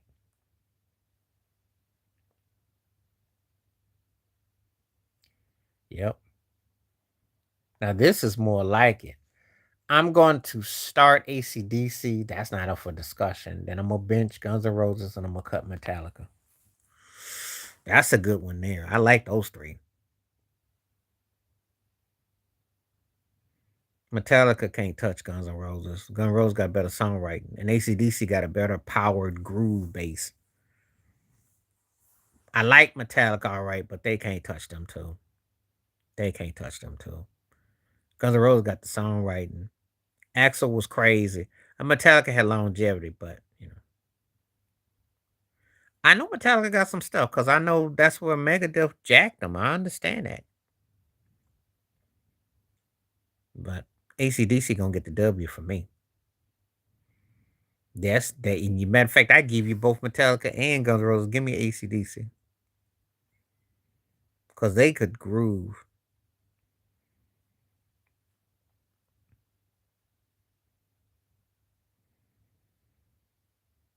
Okay. If GNR, if I'll say this, if Axel doesn't fall off the wayside, I think that's the only reason why they end up maybe because he falling off the wayside and it cost him. What's happening? How you living? How you doing? Your timing is good. I'm here for another 20 plus minutes, so feel free to holler. It's been a long time. It's a great reunion here. We got numbers up today. People are coming through. Appreciate you. Well, they were based on the whole glam, so that's what got them over. And they got the nerve to have a stank attitude. Yeah, Ace was cool.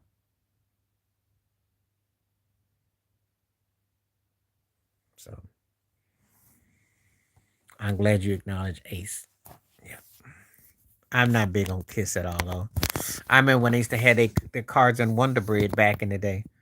And Gene Simmons, and they talk all that racist talk about Rock and Roll Hall of Fame, and I can't relate to hip hop, all that mess. And they were nothing but a gimmick. They weren't talented enough to even be talking trash, but that's what happened. Complexion protection. And basically just a hair band. They the ones who started that whole phenomenon. That's what they are. Great concept though, because they sold lunch boxes. They sold a whole lot of stuff. But there wasn't nothing to them, no.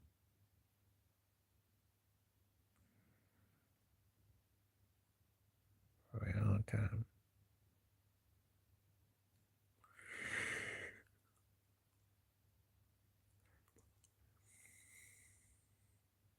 Yep.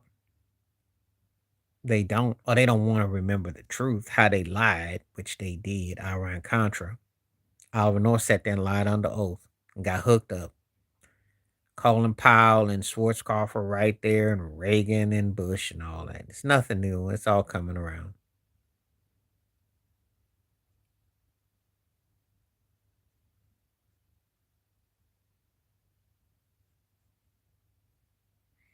So, all right, we're gonna have 20 more minutes, so let's keep getting at it. You can keep the Cure and YouTube. Queen, of course, is gonna start. That's not up for discussion. Are you kidding me? Freddie Mercury runs circles around Bono and Robert Smith on their best day. And more versatile. Yeah. No, he's not the great. No, he's not. Nope, nope, nope, nope, nope, nope.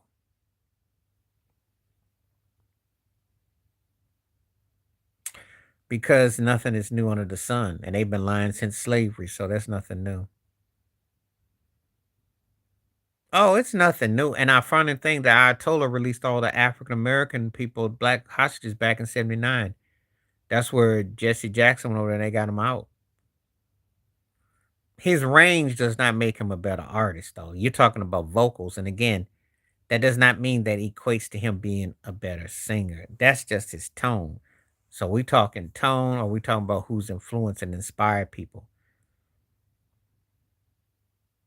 Now, and do I think there's a lot of people, the bands that have been great competition for Queen? Depends on what you're looking for in a band. You can make cases for different bands against Queen. You know, because does Queen hold up against the Rolling Stones? Does Queen hold up against the Beatles? Do they hold up against ELO? I respect his skill set. There's no questions asked. You could make a case because Phil Collins and they know Peter Gabriel. They had some songs. Yeah, of course the Bee Gees. I love the Bee Gees. They were better writers. That's a whole nother argument, though. Yeah, that's a whole nother argument. I love the Bee Gees. They're my favorite UK based act. Yeah, I love Bohemian Rhapsody. It was a good movie. Remy did a great job.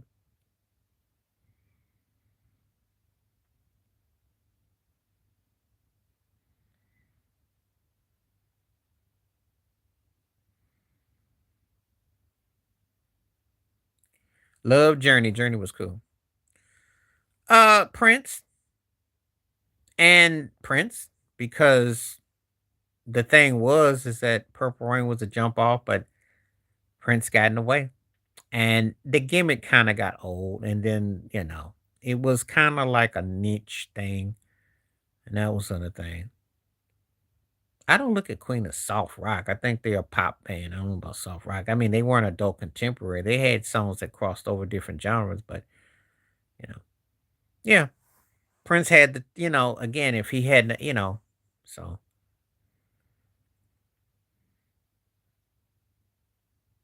well, you might be alone on that one.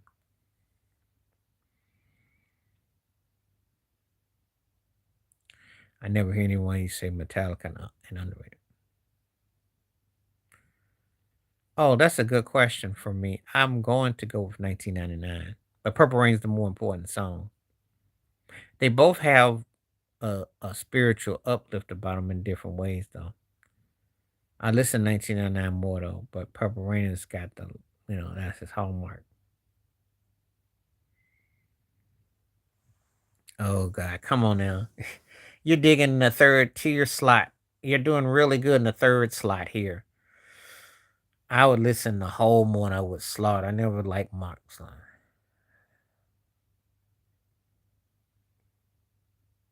Yeah, I saw all that.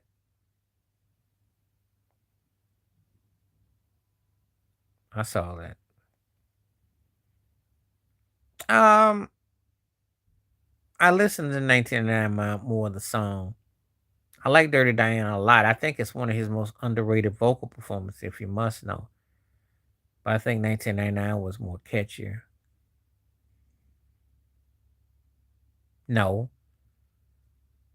the Cranberries. If I'm looking at white pop acts like that kind of thing, it's probably like somewhere in the 150 range.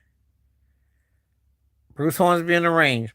Got an interesting story. I used to live in Hampton, Virginia, and Bruce Hornsby and them are from Williamsburg, Virginia. So my grandparents were buried, and I had some relatives there. So they knew my grandmother knew somebody who knew Bruce Hornsby. It's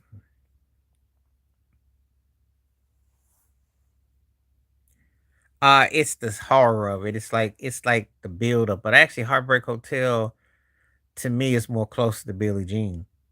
He had these themes that he would do about these unforbidden women and then Dirty Diana, and he had these kind of cast and songs that he would do. Heartbreak Hotel to me was like a precursor to Billie Jean. But I can understand why you would mention Thriller, but it made me more a precursor to Billie Jean. Bob Seger, better songwriter, better vocalist. Springsteen's got longevity, and I know about the hoopla about him, but I'm more of a Seeger dude of the two. I heard about that because probably thinking Jermaine getting too much of a Jermaine push of it, which there could be truth to that. Of course, I think that the guy that's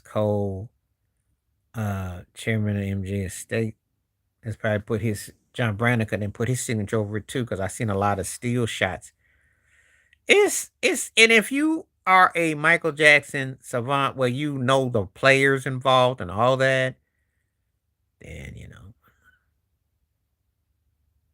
because you don't have the right head coach, because you don't have the right components of teammates, and you got to make some moves.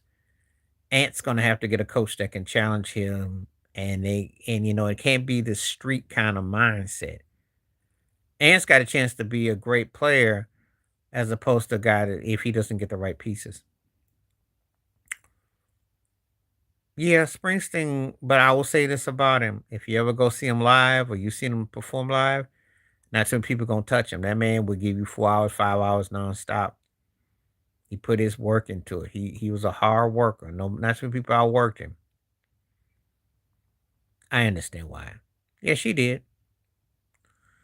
Because she doesn't feel enough of it's reflecting her father. And there's truth to it. I mean, because it's Hollywood. What you expect? I mean, you're never going to get 100. You're going to get a vision of it, but you're never going to get 100. And I understand. I get it.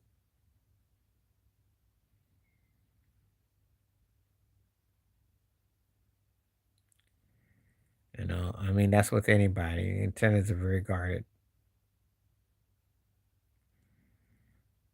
That's why you got people trying to piece parts now. I like Christopher Cross.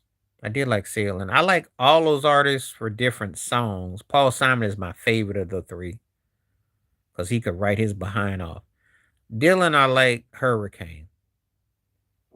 My favorite Christopher Cross song is Ride Like the Wind and Arthur, Best You Can Do. Yeah, stuff that I like. There's things I miss, there are things I don't. Musically, the early 80s. The mid was kind of soggy and too beige. Early 80s, I like the best. Hit miss on below after 85. So, yeah,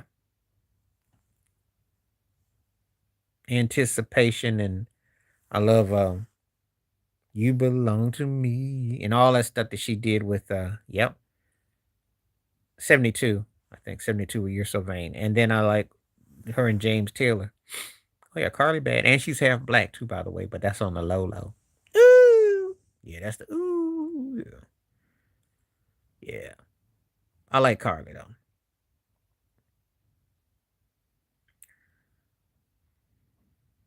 She was cut off the Carole King cloth.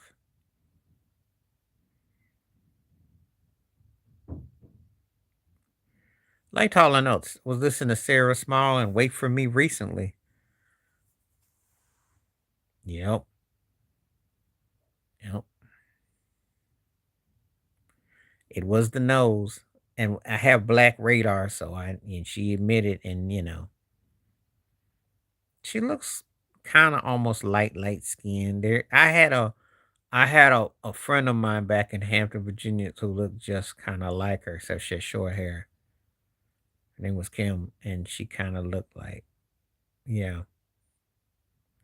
And if you didn't know Kim, when Kim talked, she had that down south accent and tone, but till she talked, that's how you knew she was black. Cause her mother was like real light complected, and her father was like a Frenchman.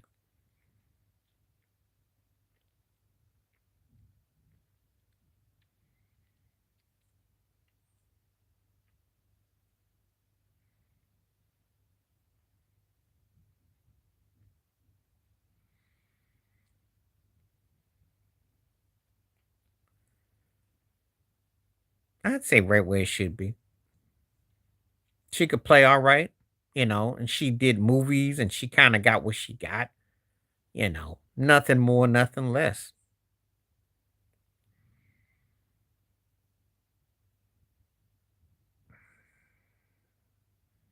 I like the vocals on my own, but I gotta give it to Whitney though. Just think Whitney just hit a little bit with that. That's all.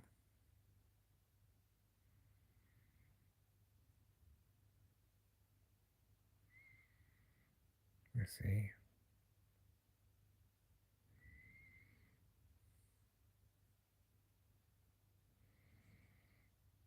Yeah.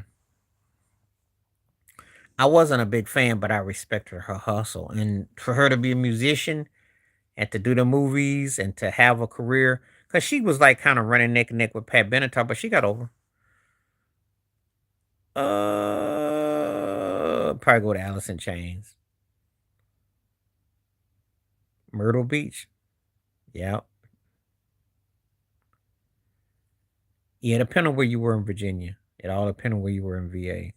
There was some lovelies, no doubt. There were.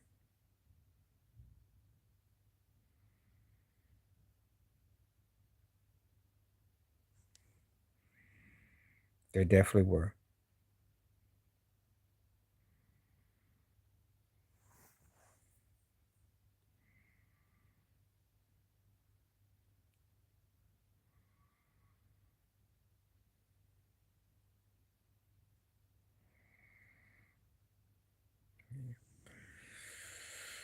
Okay, so we got 10 more minutes, 10 more minutes. Let's see. Oh, if you go to the South will definitely. That wasn't Janet Jackson's debut album. So that was her third album. So Whitney can win that one.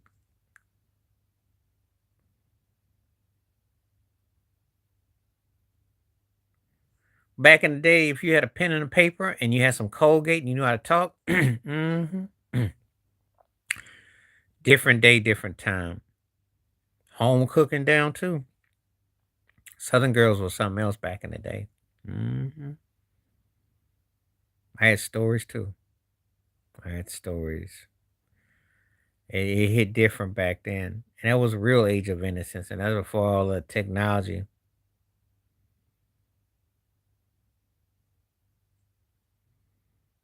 Yeah.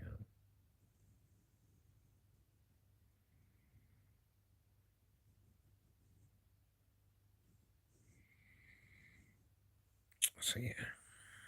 Okay. We're coming in the home stretch. By the way, for anybody who wants to know, I'll probably be back on Tuesday. So if y'all not doing anything Tuesday, I will be back on Tuesday. I would say tomorrow night, but I'm Tuesday's probably like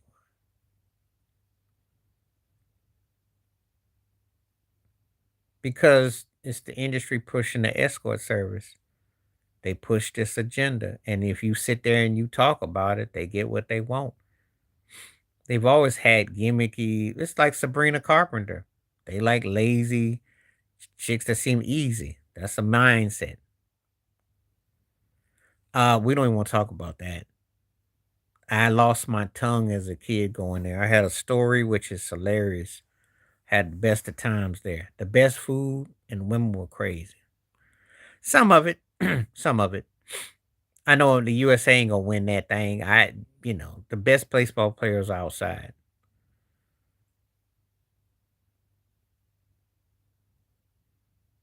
I think all women are the best eras. It's just that how you carry yourself. You know, you can always tell someone that carries themselves a certain way.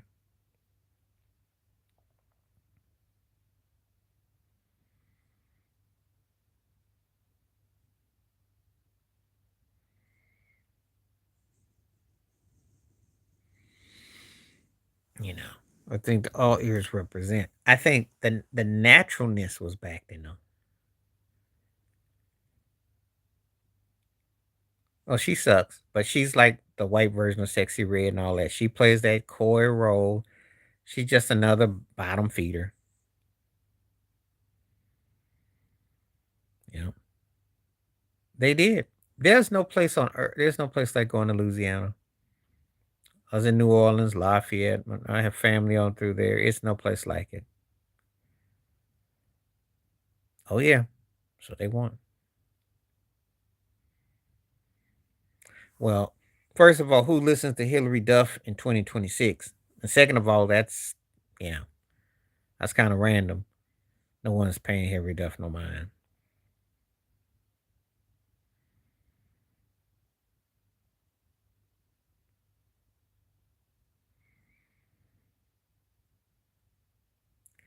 Because let it be known what she actually sold. Because I don't think nobody's really going to triple Hillary Duff record. It's the food. It's the culture. It has a rich, engaging culture. It's that food, spices, the atmosphere. Nobody care about it. Thank you.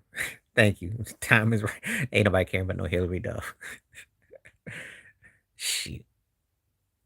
Next, you're gonna tell me Pretty Ricky, you gotta go see the tickets. Ain't nobody care about that.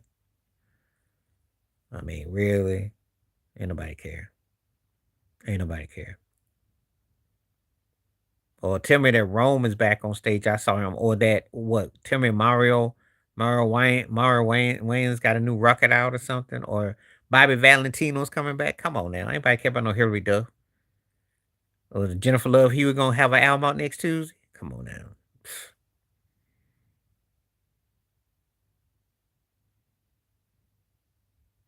Well, I can understand why you're looking at Hillary Duff. I seen her pictures. I give you that. I'm just mentioning names since you mentioned Hillary Duff so randomly, because I can go mention random folks too. Yeah. He's touring. He was on stage 2 days ago. Like he looking like Bobby Bomack's long lost cousin. I'm about ready to fall off the stage. That's what I'm saying. She did turn nice, but we ain't caring about her music. Mm-mm. No, she's not. She's a vocalist better, but as far as the artistry, Bruno's got to beat. I saw Jackie on that Nick Cannon thing. Funny stuff. That whole thing with Michael Jackson. That's Jackie citing. Rome was a one hit wonder. I just being funny.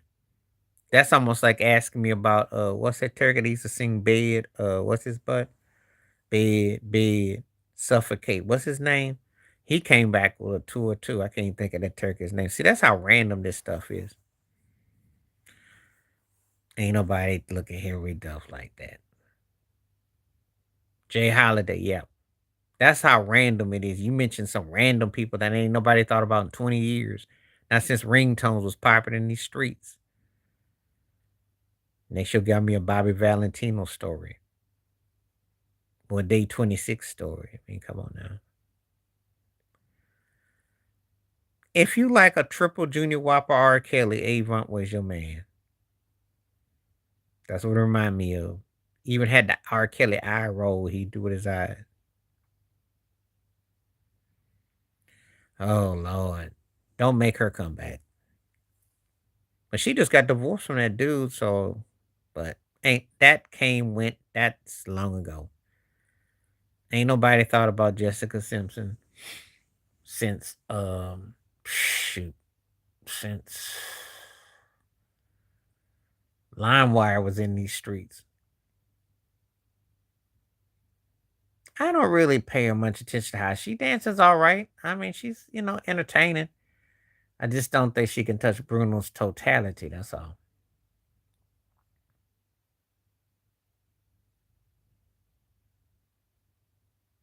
Yeah. Uh, mm, I'm not gonna touch that though. I'm not, I don't, like I said before, people trying to get nostalgic because they ain't got nothing to get excited about, so I understand.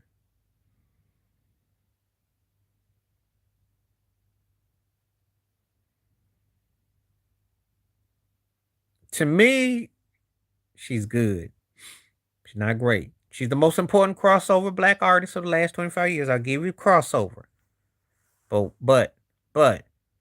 when you're talking about great, I don't look at her catalog and go, "Oh wow, look at this great song she's done." New Edition is like the ageless wonders to me, taken for granted because they've been consistent for 40 plus years. And the only problem with them is they can't get along to make anything happen because if they could work and get along, they can't that stage when they're on there, they're in their own zone. They're in their orbit.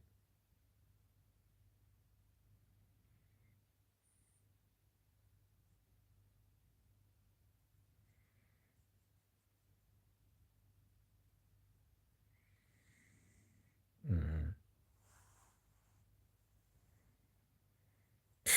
Ain't nobody clapping for that mess. Taylor Swift don't even believe that lie.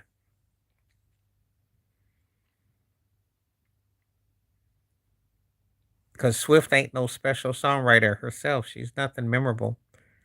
Yeah, act like she's gonna morph into Karen Carpenter or something, and not quite. And she's basically like Juice Newton, and she's basically like a one off of the chicks, and not even as memorable as Leanne Rhymes, if you want my honest opinion.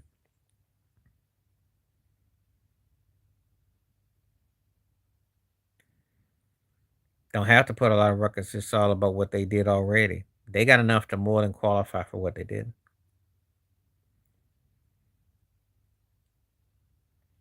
There's more money making tours than there is to go and putting out whack records because people ain't gonna buy but so much you're gonna do. And people want, what they grew up on. That's why a lot of acts are the way they are. Okay, I'm gonna get ready to roll. Been on for 2 hours. I will be back on Tuesday. Yeah, but Juice Newton actually had a catchy song playing with the Queen of Hearts. She was actually catchy. Maybe tomorrow. Maybe tomorrow about this time. Maybe. Yeah. And he's racist and he's trash. And Gene Simmons has always got something to say. Because he don't understand that rock and roll is black music. And black music represents all forms of that music. But Gene Simmons is too ignorant to say that. Because the very thing that he's in the business about black artists, and I will give you a quote from somebody. Etta James once said, they should be asking us, can they come to our Hall of Fame as opposed to the other way around? Because it was black folks with blues, okay? Who do you think Led Zeppelin them got their music from? Well, I go back further than that. Quincy Jones said Lionel Hampton was playing rock and roll on his vibraphones. So, and Little Richard too. Appreciate it. If y'all want, give me a 1 if you want to come back tomorrow night. I'd be in about around this time, or you want to wait till Tuesday. 1 for tomorrow, 2 for Tuesday. Give me a 1 for tomorrow or 2 for Tuesday. Yeah. Okay. Well, we can talk about it. I'm down with that. I was listening to Wes Montgomery and Jimmy Smith recently anyway. They was watching Jackie Wilson. They was watching. Okay. I'll probably do a little bit. Tomorrow will be like an hour, but Tuesday will be longer. So if I come on tomorrow, be around this time. So be on the lookout. If you want it, I'll be on the lookout. Elvis watched Jackie. They checked each other out. Tom Jones, low-key brother from the island, from the UK. He watched all of it. So that's what's up. All right. Stay safe, stay blessed, stay woke, stay free. I'll catch you. I'm out.